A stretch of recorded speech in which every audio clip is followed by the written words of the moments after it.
Dead Matter is a true sandbox survival horror game. You will fight to survive in a zombie-packed, post-apocalyptic world, designed from the bottom up to foster whichever playstyle suits you best. Home to many threats, post-apocalyptic Alberta will throw everything it can at you, from hordes of flesh-crazed undead, to AI trying to make their way through the world, and of course, other players that are doing what they can to survive. Though above all else, mistakes are killer. Plan accordingly.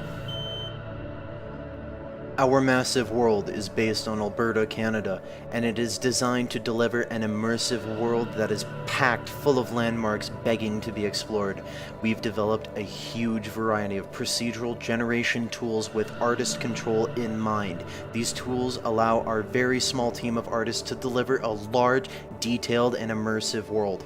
All of the tools we are currently showing will be available to the modding community.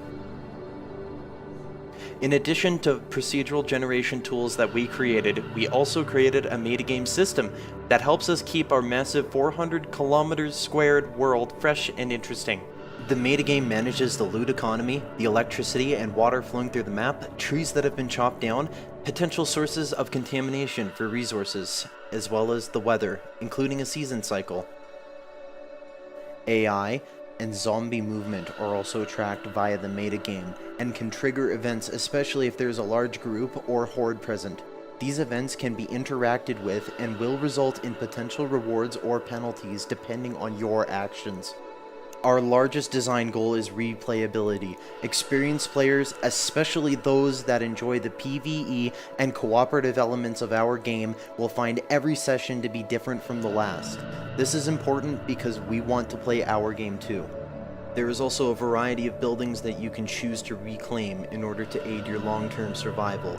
This quiet, unassuming suburban home is our first example of a building that you can reclaim. That, yes, you can move furniture around, you can place lights, lanterns, generators, anything, even barricade your own windows the way that you want.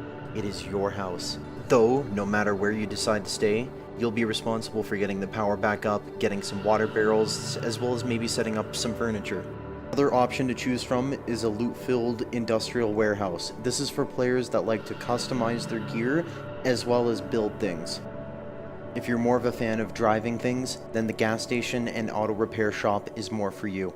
Like the vehicles you were looking at right now, all weapons in our game are customizable. Currently we have over 50 unique melee weapons and counting in our game. This does not include any reskins or lazy edits of existing models. Every weapon will also be modifiable. The baseball bat and the machete are the best examples of where we would like to take this concept. We need your help to get a polished, playable alpha version of our game onto Steam within the next 6 months. We will need to be able to hire essential personnel to work full-time until we hit our planned release date, and with your help, we can make it happen. Please check out our backer rewards, as we have plenty of options available, such as a park bench, a road, or even an entire town being named after you for your contribution. All backers will also receive a mention in the game credits. We take your support and voice seriously, so drop any suggestions, ideas, or thoughts you might have on our forums or social media, where we plan to communicate development progress, including vlogs, screenshots, and community QA sessions.